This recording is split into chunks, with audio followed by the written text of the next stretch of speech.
Lucas, capítulo 23, por bondade. Eu quero falar hoje sobre os atos da cruz. Lucas,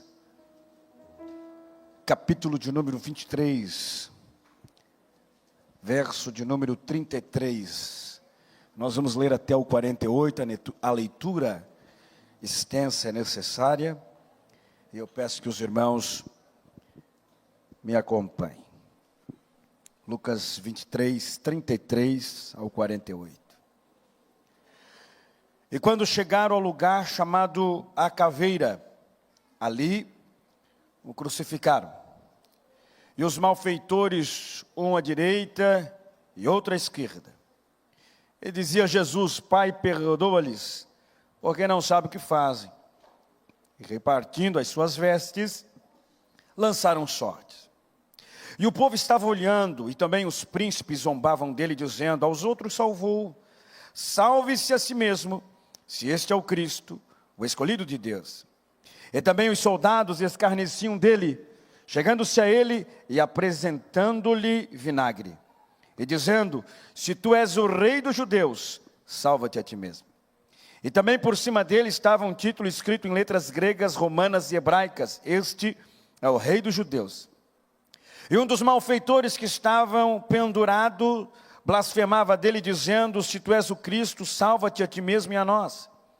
Respondendo, porém, o outro repreendia-o, dizendo: tu nem ainda temes a Deus, estando na mesma condenação? E nós, na verdade, com justiça, porque recebemos o que os nossos feitos mereciam. Mas este nenhum mal fez. E disse a Jesus: Senhor, lembra-te de mim quando entrares no teu reino. E disse-lhe Jesus: em verdade te digo, que hoje estarás comigo no paraíso.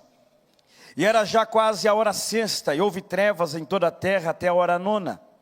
E escurecendo-se o sol, e rasgou-se ao meio o véu do templo, e clamando Jesus com grande voz, disse: Pai, nas tuas mãos entrego o meu espírito.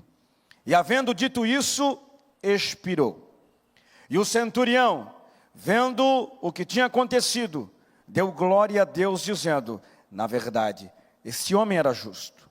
E toda a multidão que se ajuntara a este espetáculo, vendo o que havia acontecido, voltava batendo nos peitos. Amém? Sente por bondade. Meus irmãos, quando nós falamos a respeito da morte de Jesus, nós estamos falando da confirmação máxima do sacrifício vicário pela humanidade. A morte do nosso Senhor Jesus traz a profecia sendo cumprida e os homens recebendo a sentença do perdão para a sua alma. E não existia outra forma de nós sermos perdoados se Jesus não se entregasse para ser sacrificado como uma ovelha muda. Mas a cruz nos faz pensar a respeito dos atos que aconteceram, como nos atos de Jesus, naquele madeiro, naquela cruz, no que concerne a caminhada de Jesus também até o Gólgota. Depois de Jesus passar pelos interrogatórios e de ser brutalmente espancado, Jesus é conduzido a este lugar chamado Gólgota. Mas tem um detalhe que nos chama a atenção nesta caminhada de Jesus até este lugar, que somente dois evangelhos dão destaque ou dão ênfase, que é o evangelho de Marcos e o evangelho de Mateus, que fala a respeito de um homem chamado Simão Cirineu, que foi obrigado a ajudar a Jesus a carregar até a cruz ao Gólgota. E aqui nós percebemos o primeiro ato de Jesus, ou o primeiro ato da cruz, a fragilidade de Jesus. Embora Jesus, sendo Deus, ele sentiu a dor no corpo da sua humanidade. Jesus estava exausto pelo fato de ter passado uma noite inteira sem dormir, na qual foi severamente açoitado, espancado, escarnecido, e era exigido que os prisioneiros condenados carregassem a cruz, ou a pesada trave da cruz, até o local da sua execução. E os soldados que estavam guiando Jesus até o local da sua crucificação perceberam que Jesus não ia conseguir, pelo seu corpo humano, suportar e carregar este madeiro até o local da sua execução. E então recrutam a este homem chamado Simão Cirineu, que nós não temos muitas informações, ou quase nenhuma informação a respeito desse homem, a não ser que ele ajudou a Jesus a carregar a cruz até o local da sua execução. Embora Jesus, na sua humanidade, foi perfeito, sem pecado, sem transigir a lei do Senhor, contudo, o seu corpo sentiu as dores do açoite, as pressões do açoite. E os 4 evangelhos testificam que o lugar que Jesus foi conduzido para a crucificação se chamava Gólgota, ou lugar da caveira. E esse lugar ficava aquém dos muros de Jerusalém, e muitos estudiosos apontam como um local específico de condenação e também de execução dos malfeitores. Quando Jesus chega a este lugar, o lugar da sua crucificação, eles dão a Jesus vinho misturado com fel, amortecidos ou aliviados por aquele anestésico, nem que a sua consciência diminuísse enquanto ele sofria pelos nossos pecados. Jesus, ele precisava de suas plenas capacidades mentais para a hora que estava por vir. Era necessário que ele estivesse desperto e plenamente consciente para, por exemplo, ministrar ao malfeitor que estava sendo crucificado ao seu lado. Finalmente, Jesus, ele é crucificado. E no momento da crucificação se observa mais um ato de Jesus, o maior que ele podia dar, o maior que ele podia oferecer, o amor. Enquanto Jesus está sendo crucificado, ele pronuncia uma frase aos homens que estão o crucificando e zombando dele, dizendo: Pai, perdoa-lhes, porque eles não sabem o que fazem. E enquanto Jesus está sendo crucificado, enquanto pregam Jesus e levantam a cruz, Jesus atua com misericórdia, orando e pedindo ao Pai que pudesse alcançar a estes que o atormentavam, que zombavam dele, que escarneciam dele, que batiam nele e que o estavam conduzindo para ser executado. E a consciência desses que estavam crucificando a Jesus em relação a Cristo, ao Messias, era de que Jesus e todas as suas palavras e todos os seus feitos não passava de um mero impostor. Eles não conheciam ou reconheciam a Jesus como Cristo ou como o Messias. Eles estavam cegos para a luz da verdade divina. Porque se tivessem de fato conhecido a Jesus, jamais teriam crucificado ao Senhor da glória. E a oração de Jesus, no momento da sua crucificação, e por esses que zombavam dele, é uma expressão de muita compaixão e graça divina. Se tem alguém que sempre teve íntima compaixão pelos pecadores, pelos aflitos, por aqueles que estavam distante de Jesus, esse alguém era o próprio Jesus. E esta oração de Jesus gerou muitos frutos, ao término que, lá no Pentecoste, mais de 3.000 almas se renderam a Cristo.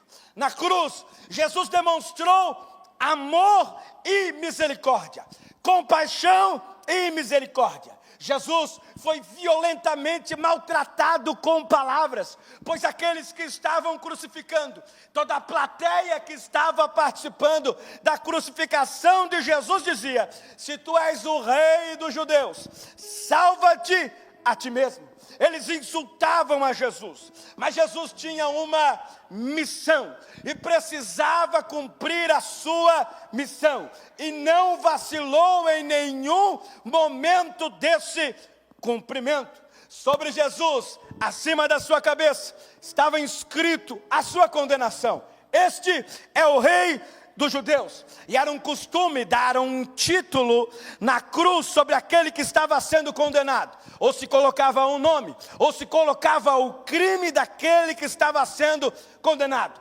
Como Pilatos não achou nada que pudesse acusar a Jesus, ele botou a acusação de Jesus: este é o rei dos judeus. E o título colocado acima da cabeça de Jesus foi escrito em hebraico, foi escrito em grego e foi escrito em latim, para que todos pudessem compreender a informação colocada acima da cabeça de Jesus sobre a sua cruz. Com Jesus foi crucificado dois malfeitores, dois ladrões que estavam ali, foram condenados porque eles eram culpados. Tanto Mateus como Marcos relatam que os dois malfeitores, eles injuriavam ou escarneciam de Jesus. Mas apenas Lucas usa a expressão blasfemava. E esta palavra grega traz a informação de injúria ou linguagem muito ofensiva. Colocando os evangelhos sinóticos lado a lado, Mateus, Marcos e Lucas, lemos que ambos os malfeitores o acusavam, mas somente um deles usava uma linguagem insultuosa ou blasfema. Um deles dizia: se tu és o Cristo, ou não és tu o Cristo, salva-te a ti mesmo e também a nós. Passando algumas horas da crucificação de Jesus, a consciência de um daqueles malfeitores foi atingida e ele se arrependeu. Esse malfeitor arrependido viu as reações de Jesus, os atos de Jesus naquela cruz. Ele percebeu o sofrimento e as acusações que Jesus sofria. E mesmo assim, na cruz, Jesus orava. Ele ouvia as pessoas chamando a Jesus de Cristo. E ele percebeu a sua miséria, seus pecados diante de alguém que passou por esta terra sem pecar.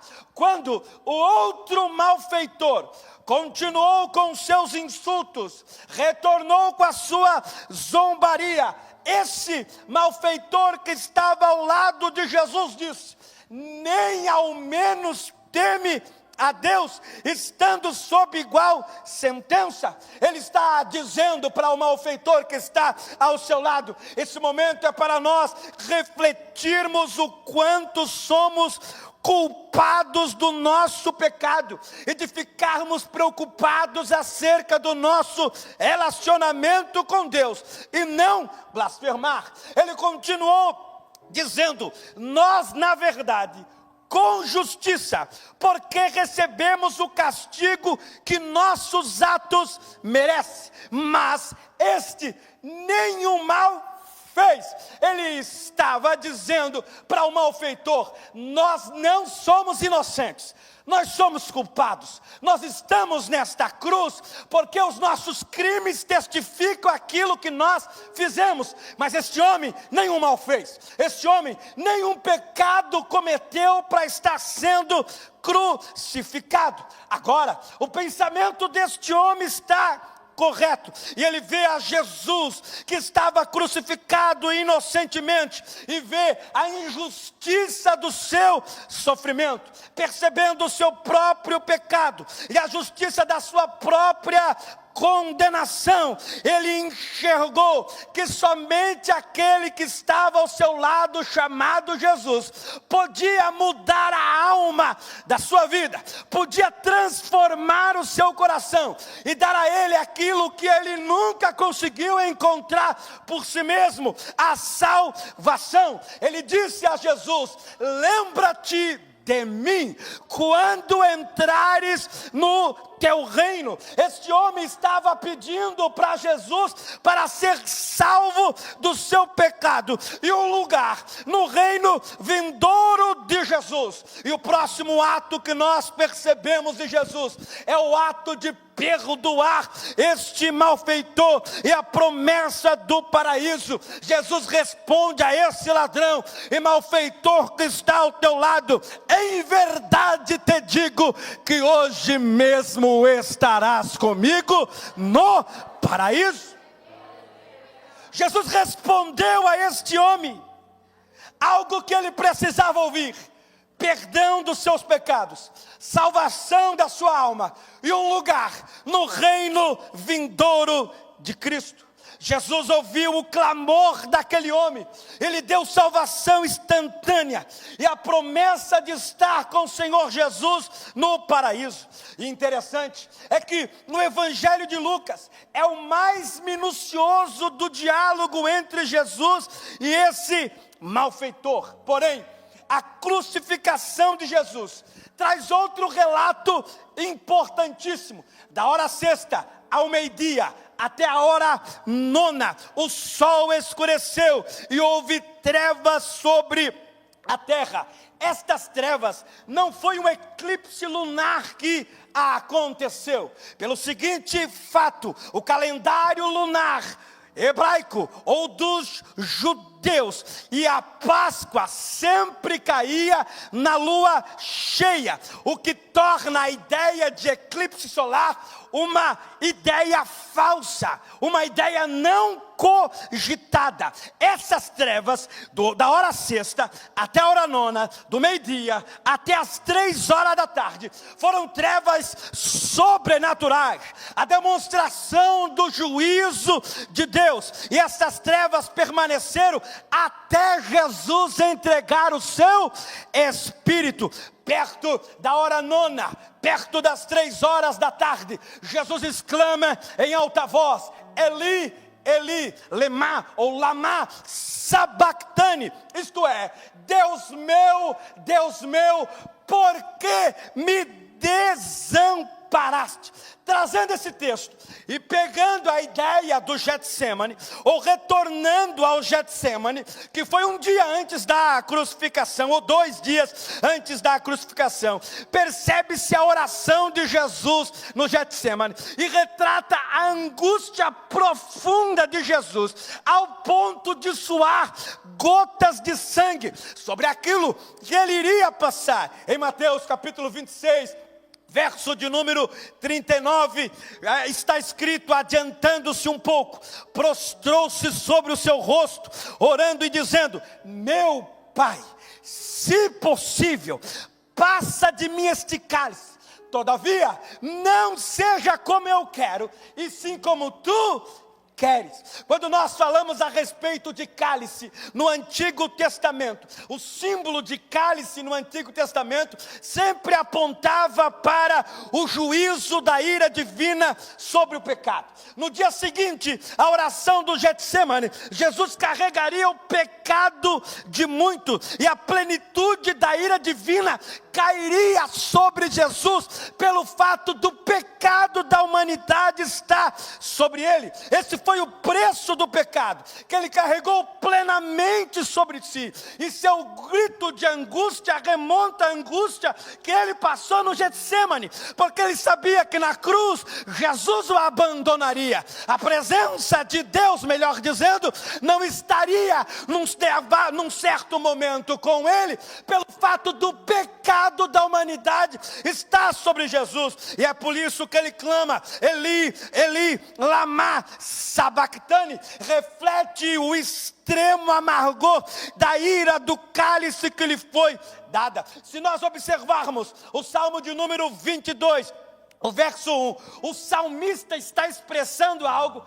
que nem ele sabia que iria acontecer, que Jesus experimentaria o abandono, a angústia de estar separado de Deus, ao tornar-se substituto do pecador. Ele foi ferido pelas nossas transgressões, ele se deu em resgate de muitos, ele foi transpassado pelos nossos pecados. Aquele que não conheceu pecado, Deus o fez passar pelo sofrimento de carregar o pecado da humanidade inteira. E é por isso que ele termina a sua oração, lá em Mateus 26:39, dizendo: todavia, não seja como eu quero, mas como tu queres. Jesus cumpriu à risca toda a profecia relacionada a ele do Antigo Testamento. Se Jesus não experimentasse o cálice,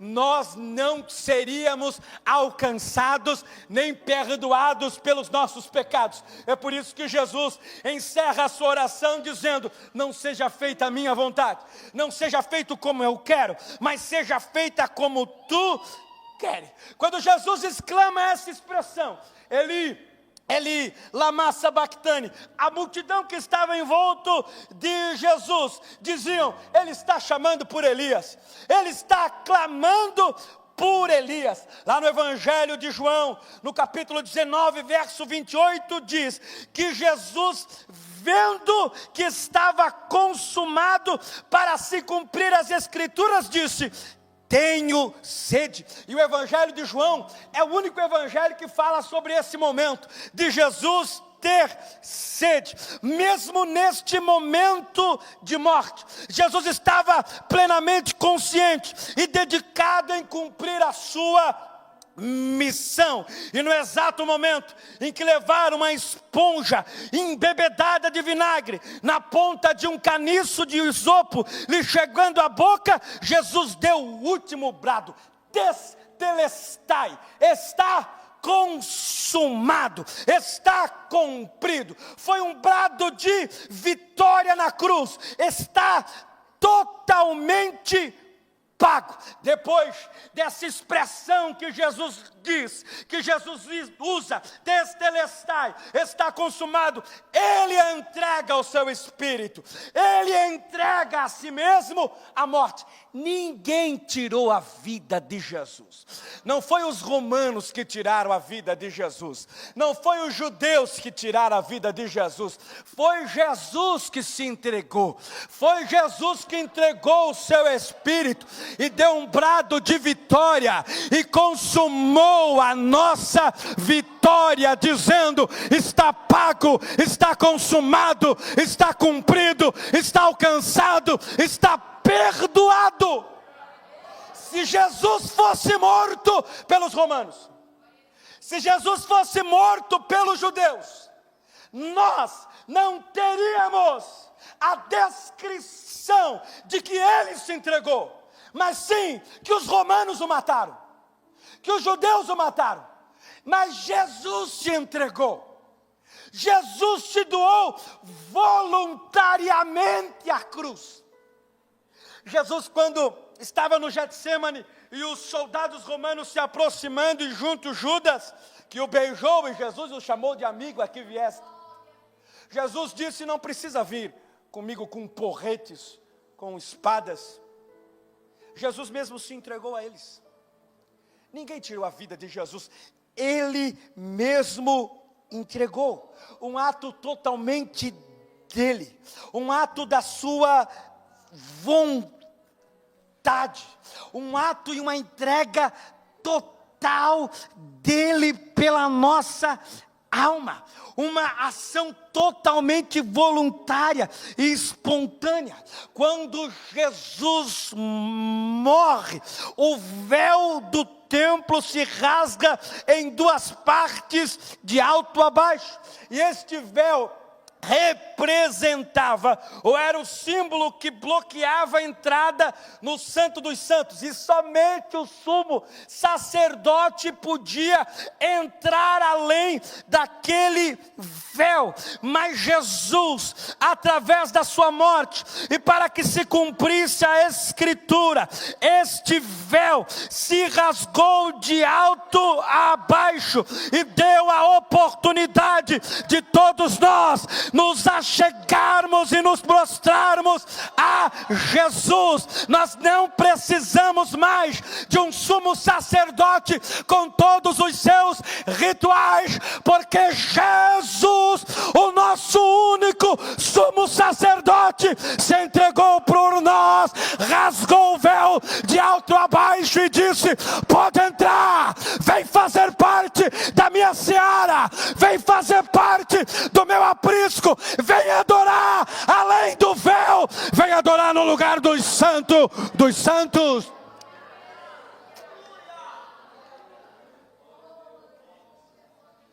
O fato do véu se rasgar de alto a baixo mostra que não foi um homem que cortou, não foi um homem que teve esta ação, mas foi através da morte de Jesus que o véu se rasga de alto a baixo. O próprio Deus se encarregou de rasgar aquele véu. E o Evangelho de Mateus afirma que no momento em que Jesus expira, no momento da morte de Jesus, a terra tremeu, as rochas se fenderam, sepulcros se abriram, e muitos corpos de santos que dormiam ressuscitaram. A cruz foi um ato do milagre divino. A cruz foi um ato da soberania divina. A terra sentiu. Aquilo que ele criou, sentiu. As rochas que ele criou se fenderam. E os mortos, os santos que partiram, ressuscitaram. A morte de Jesus trouxe eventos sobrenaturais. E o centurião e os demais soldados que estavam vendo este acontecimento foram possuídos de muito temor e começaram a dar glória a Deus. E um deles afirmou: na verdade, este homem é justo. No ato da cruz, as consciências se abriram. No ato da cruz, o homem percebeu a sua pecaminosidade. A morte de Jesus gerou uma consciência que estava fechada, se abrindo. Este homem era o Cristo. Este homem era justo.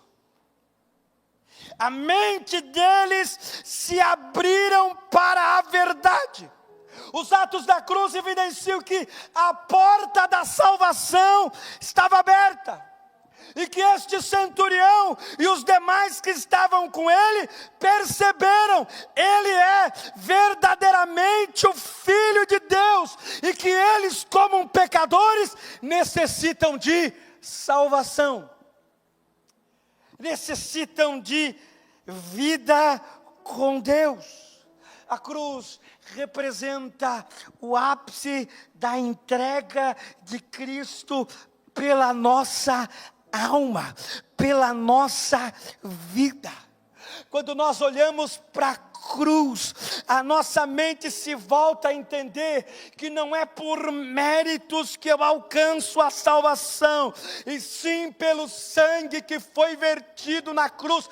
Nada do que eu faça me dá direito a ser salvo. Não há esforço nenhum da minha parte que garanta que eu sou salvo. Não há jeitinho brasileiro que faz com que eu mereça ser salvo. Não há boas obras que você faz que garante a tua salvação, mas na cruz, através do sangue vertido na cruz, através do ato consumado na cruz, Jesus disse: vocês não merecem, mas eu vou salvar, vou dar graça, vou transformar, vou fazer nascer de novo.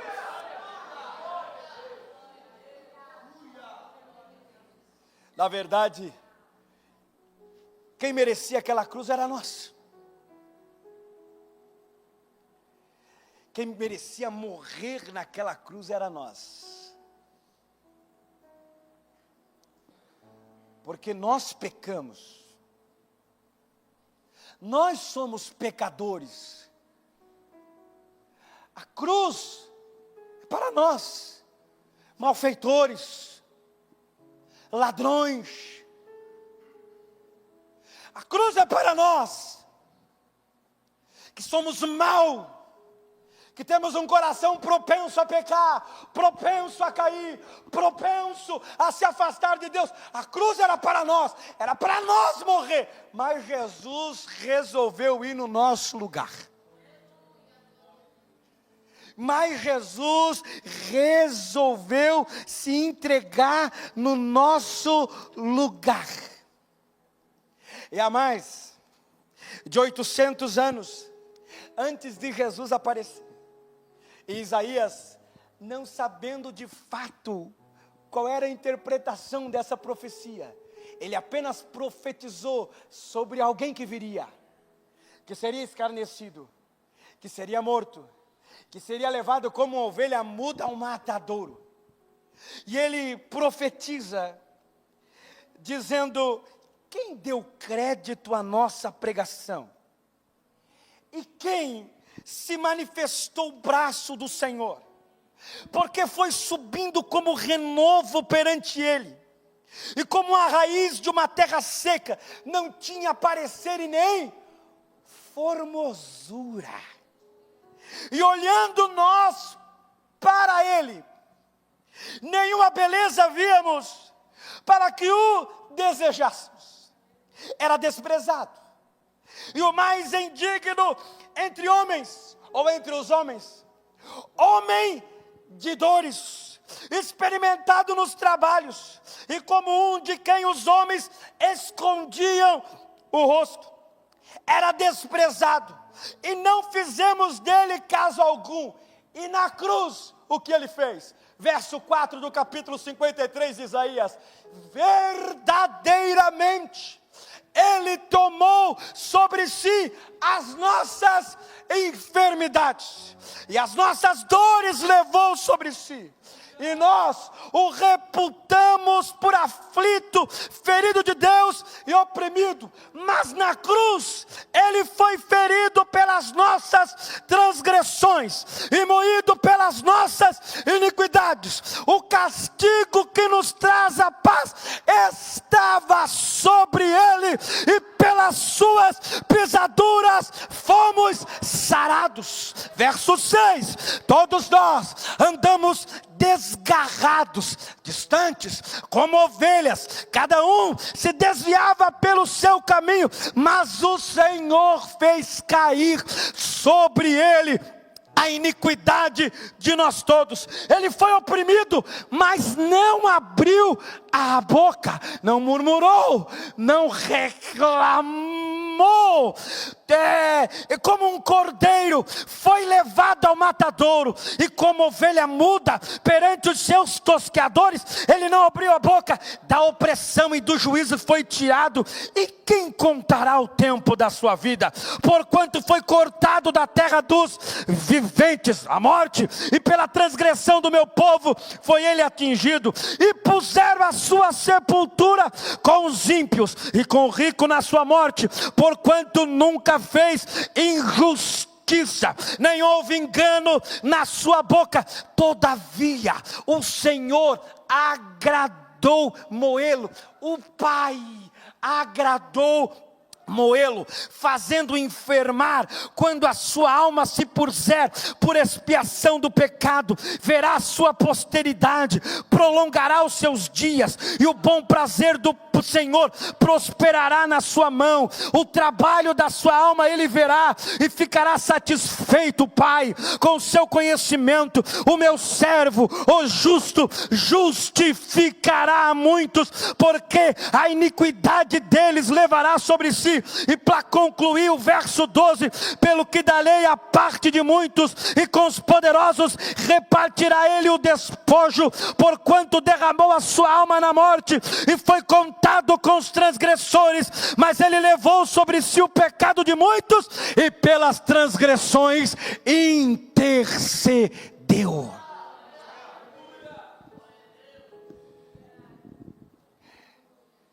No Evangelho de João, no capítulo 1, João traz, ou faz um TCC, do Evangelho de João, contra aqueles que diziam que Jesus não era de fato Deus, simplesmente um homem comum. Mas lá no verso 12, sobre aqueles que creem em Jesus, que creem no seu sangue, que creem no seu nome, que creem no seu perdão, a esses que creem, ele deu o poder de serem feitos filhos de Deus.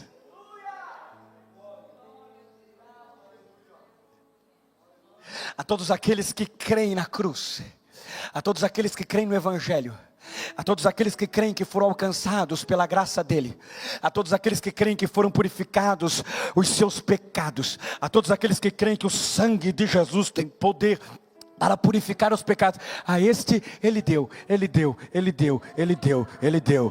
e você já era para ter dado glória a Deus aí. Ele deu o poder de serem feitos filhos de Deus. O diabo pode te acusar, o diabo pode vir sobre a tua face, ele chamar de pecador, ele acusar dos seus pecados, mas ele jamais vai tirar a sentença que está sobre nós, a todos aqueles que creram, que o receberam. Ele deu o poder de se tornarem filhos de Deus, e é por isso que eu não sou mais escravo do medo, nem escravo do pecado, nem escravo do mundo.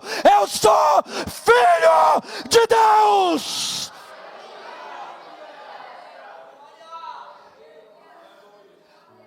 A cruz mostra a minha capacidade de se aproximar, mas ao mesmo tempo a cruz revela a capacidade que Jesus tem de se aproximar de mim. Nós fomos salvos por causa dele. Ele é suficiente para salvar, porque ele pagou e cumpriu a missão. Colossenses, para encerrar, capítulo de número 2, verso 13 e 15, Paulo escreve: e a vós outros, que estáveis mortos pelas vossas transgressões, e pela incircuncisão da vossa carne, vos deu juntamente com ele, tendo cancelado o escrito de dívida que era contra nós, e que constava de ordenanças, o qual nos era prejudicial, removeu inteiramente, encravando-o na cruz, e despojando os principados e as potestades, publicamente os expôs ao desprezo, triunfando deles na cruz. Você tinha uma dívida impagável. Impagável. Nem todos os recursos do mundo, ou nem todo o dinheiro do homem mais rico do mundo teria condições de pagar essa dívida. Impagável. E a dívida, ela só podia ser paga com sangue. E o sangue de um justo inocente, sem pecado. Lá em Gênesis, no capítulo 3, nós temos o início de uma promessa, de um justo que viria, que esmagaria a cabeça da serpente. E o esmagar a cabeça da serpente foi na cruz, já foi esmagada, já foi vencida. Eu não preciso mais pisar na cabeça da serpente, porque ela já foi esmagada, já foi vencida.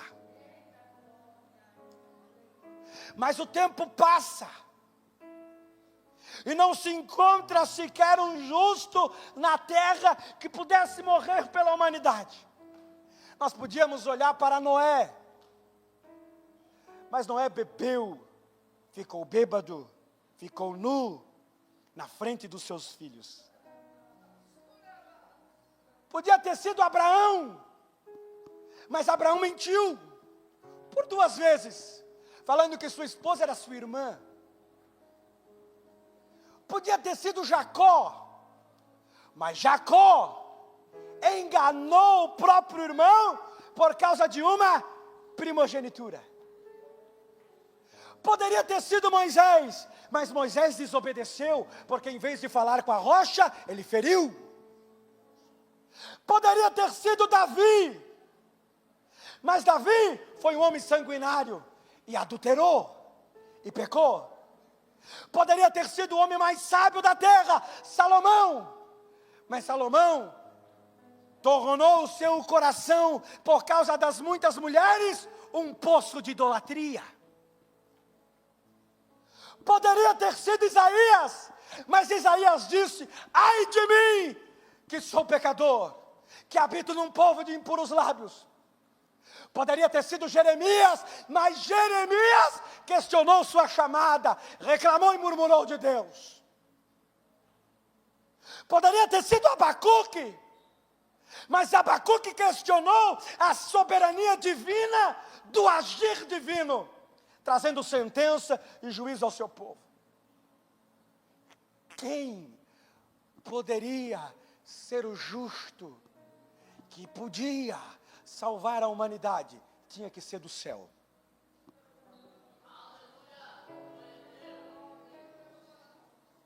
Oh, aleluia.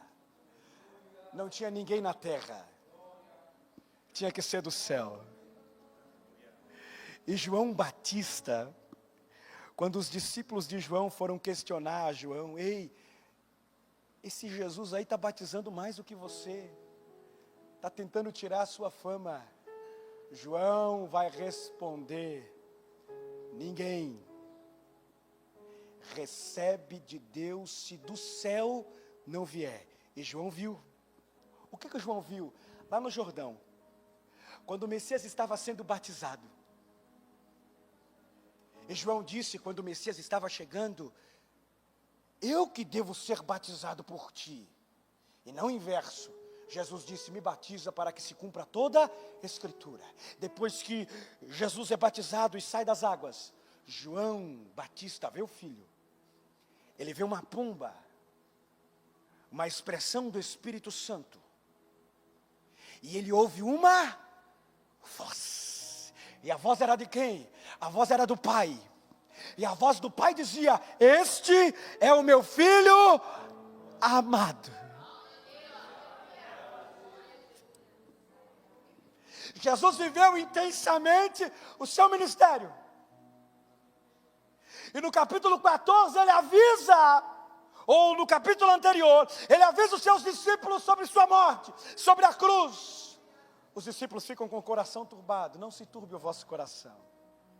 Credes em Deus, credes também em mim. Eu preciso ir para a cruz, para que através da missão cumprida vocês possam ser alcançados e levar o Evangelho. Mas Jesus disse: eu vou, mas vai vir outro, igual eu. Aquilo que eu tenho ele tem, aquilo que eu faço ele faz, aquilo que eu sou ele é. o Espírito Santo será derramado sobre vocês. Jesus então vai para a cruz, pelo Rafael, pelo Jorge, pela Damares, pelo Dênia, pela Gledna, pelo Eri Jonathan, pelo irmão Luiz. Por quê? Porque eu tenho que salvar eles. Porque eu tenho que libertar eles das algemas do pecado. Porque eu preciso libertar eles daquilo que aprisiona eles. E o que aprisiona eles? O pecado. E somente através de morte, sangue e ressurreição eu posso salvar. Daí, pastor Fernando, Jesus morre. Acabou. O justo morreu. O homem de dores morreu. Experimentou aquilo que qualquer ser humano experimenta, a morte. E depois da morte não tem o que fazer. Não tem vida ou ressurreição, a não ser que Jesus faça depois da morte. Depois da morte, somente o céu ou o lago de fogo. Mas para que se cumprisse a escritura que Jesus ficaria apenas 3 dias no seio da terra, como Jonas ficou no ventre do grande peixe, ao 3º dia algumas mulheres vão até o túmulo, fazer o que qualquer mulher judia ia fazer, levar especiarias ao túmulo, era costume. E quando chegaram lá, a pedra que era gigante, pesada, estava removida. Um varão assentado sobre o túmulo, e disse às mulheres que foram as primeiras que foram ao túmulo, e se tem alguém que supervalorizou as mulheres, esse alguém foi Jesus. E quando elas observaram, cadê o corpo? Cadê o mestre? Aquele varão disse, quem é que vocês procuram? Quem é que vocês estão tentando encontrar? Porque vocês procuram o vivo entre os mortos. Ele não está aqui. Ele já ressuscitou. Fique de pé por bondade. E por que a ressurreição? Porque se Jesus ficasse naquele túmulo, o sacrifício de Jesus não teria validade. Se Jesus não ressuscitasse, toda a nossa esperança estava morta naquele túmulo. Mas Jesus ressuscitou, está vivo. E aonde Ele está? Onde é que Ele está? Quantas igrejas no mundo têm culto exatamente nesse horário?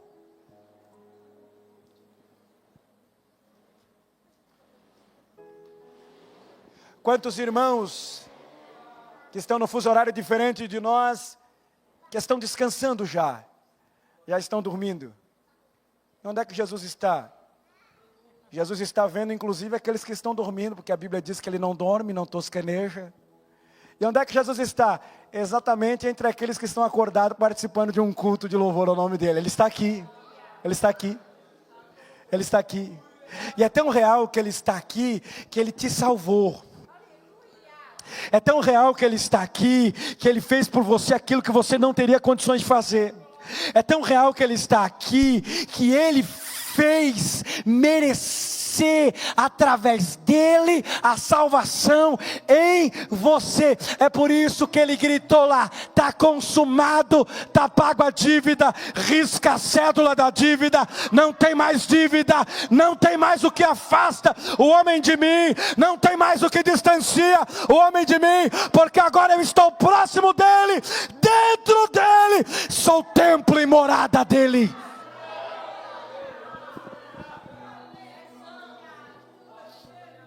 Meu irmão, se isso não é motivo de você dar um glória a Deus, eu não sei que motivo você precisa.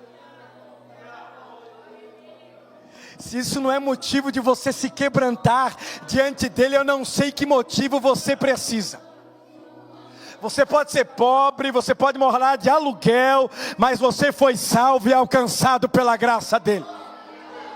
Tua conta lá no banco pode estar zerada e você preocupado com as contas do mês, mas a sentença que estava sobre você foi paga. Ninguém te tira das mãos de Deus, ninguém te tira do olhar de Deus e ninguém te tira do céu, porque aquele que foi alcançado por ele, ele escreveu o nosso nome no livro da vida. E tem uma notícia: aquele que está vivo vai voltar para buscar a sua igreja.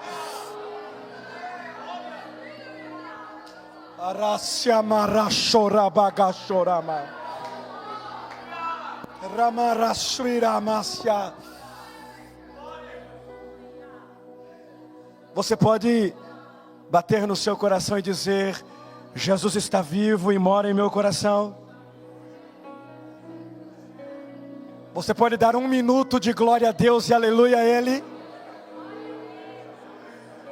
Você pode expressar gratidão a Ele nessa noite. Se você foi alcançado por essa graça, expresse sua gratidão a Ele. Expresse motivos de alegria pela graça alcançada. Diga para Ele: eu não mereço, mas Tu me alcançou. Eu era para estar morto, mas o Senhor me vivificou. Eu não era para ser justificado, mas o Senhor me tornou justo. Eu nasci de novo. Eu tive um encontro com o Senhor. Isso é motivo de você dar glória a Deus, dar aleluia, ser batizado com o Espírito Santo, falar em línguas. É motivo de você render culto. É motivo de você glorificar. O diabo perdeu.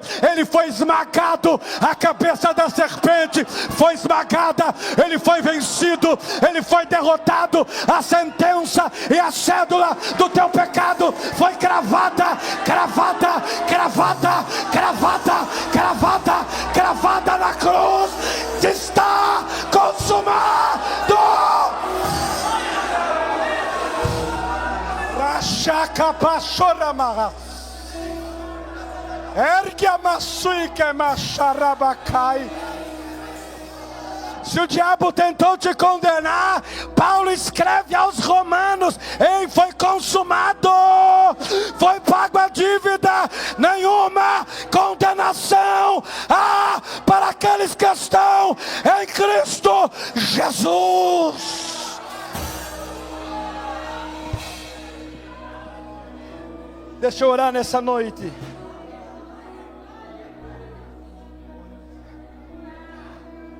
Perguntar, e depois eu quero orar em gratidão ao Senhor pela salvação. Mas perguntar: há alguém em nosso meio que deseja entregar a vida a Jesus, que deseja que seus pecados sejam perdoados, o seu nome escrito no livro da vida, e viver uma vida totalmente voltada para Ele?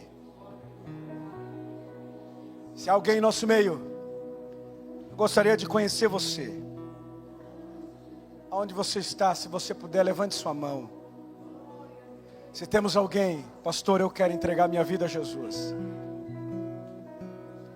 Eu quero sair deste mar de pecados e viver uma vida com Ele. Se há alguém, eu gostaria de conhecer você. Se temos alguém, levante sua mão onde você está, que eu já vou orar. Amém? Não temos ninguém. Eu quero orar, e a nossa oração vai ser de gratidão. Você não vai pedir nada, você vai agradecer pelo maior bem que você poderia ter recebido: a salvação da sua alma. O maior patrimônio que você podia ter recebido neste mundo: a salvação da tua alma. A maior herança que você podia receber nesse mundo: a salvação da sua alma. Dessa terra tu não vai levar absolutamente nada. Nada. O corpo volta para o túmulo. a alma e o espírito para Deus. Por isso, a nossa oração vai ser de gratidão, gratidão, gratidão, pela libertação. Ou você acha que você foi liberto das drogas por vontade própria?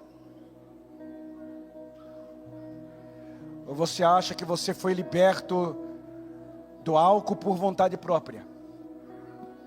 Ou você acha que você foi liberto da idolatria, da mariolatria por vontade própria? Não se encurvando mais a estátuas, a deuses? Ou você acha que só pelo fato de você ter sido bonzinho na sociedade, você alcançou a salvação? Ou você acha que só pelo fato de você ter chegado até aqui, deu certo? Se deu certo, foi porque Ele te amou primeiro.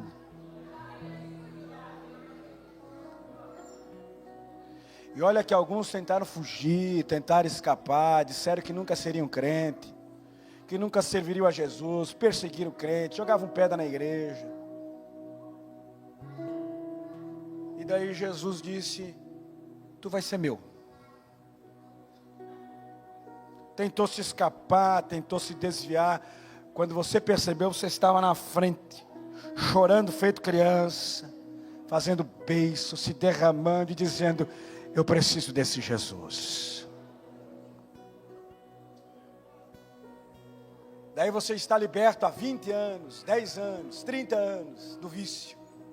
Daí você acha que você está avançando e consegue vencer por forças próprias. Não. Jesus continua te fortalecendo depois de salvo, para você não cair. Tem alguns que chegaram aqui com a família destruída, casamento destruído, a ponto de se divorciarem, se separarem. Casa arrebentada, família arrebentada, um caos. E daí Jesus transformou a sua vida, salvou a sua vida e deu um jeito na tua casa. Tem jovens que chegaram aqui arrebentado, sem esperança, sem vida, sem credibilidade alguma. Daí Jesus vai lá, dá um banho de graça, purifica com seu sangue, ajeita ele, torna ele mais do que o vencedor, casa na igreja, constitui família, torna-se obreiro do Senhor. Alguns que estão aqui não valiam absolutamente nada para a sociedade, nem a família queria mais, porque não tinha mais o que fazer, abandonaram. E de repente, uma nova criatura. O que aconteceu com o Alex?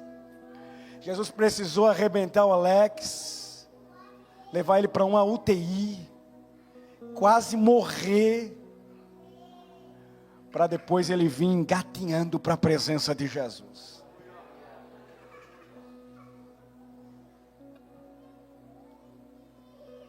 Daí tem alguns que nasceram em berço cristão como eu.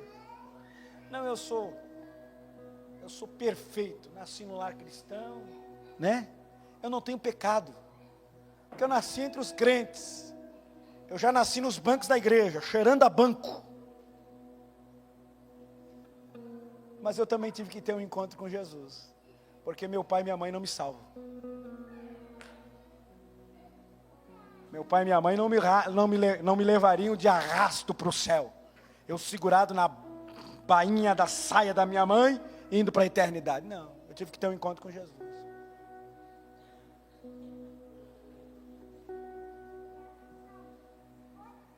Daí Jesus te achou,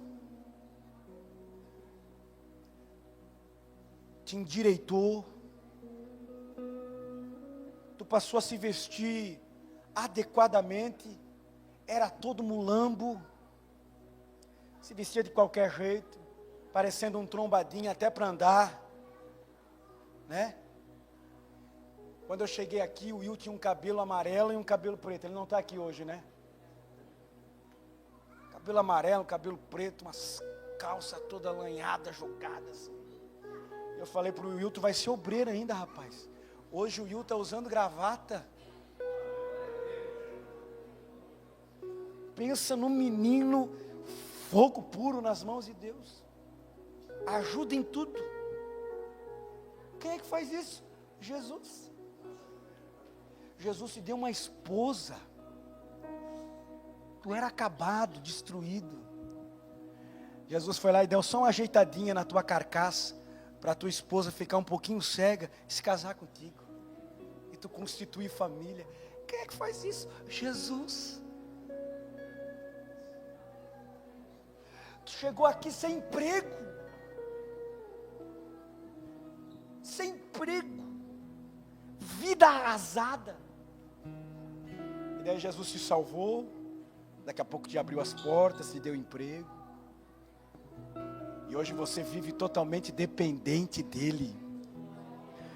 Porque quem depende dEle tem as necessidades supridas. Quem é que faz isso? Jesus. E onde é que Ele fez isso? Na cruz. É por isso que eu sou grato.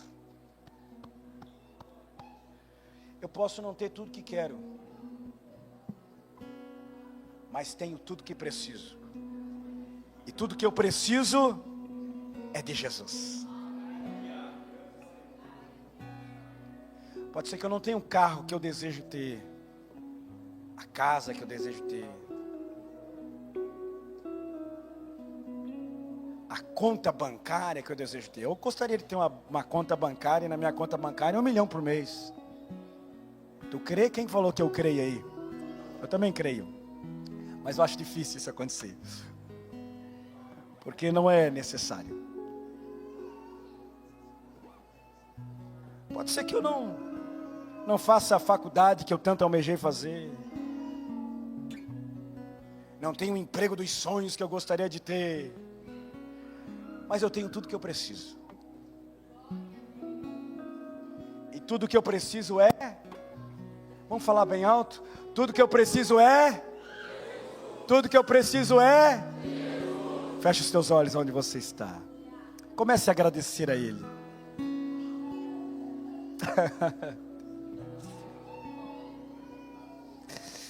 Ah, Jesus, como eu sou grato a Ti, Senhor. Como eu sou grato a Ti. Ah, nós não merecíamos ser salvos, mas na cruz o Senhor sentenciou a nossa salvação. Deu um brado de vitória, consumou e pagou a nossa dívida. Nos purificou de todo pecado. Escreveu nosso nome no livro da vida. Nos deu o direito de entrar na cidade pelas portas.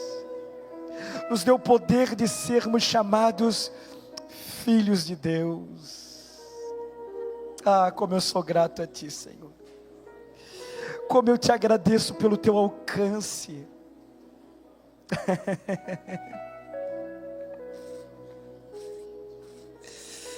Como eu sou grato pela salvação, porque o Senhor nos amou primeiro. Nos tirou do monturo. Nos tirou da escravidão, do pecado. E nos deu vida e vida com abundância. E derramou sobre nós o seu favor, a sua graça, nos justificou de todo pecado e nos tornou justo. E nós somos gratos a Ti, Pai.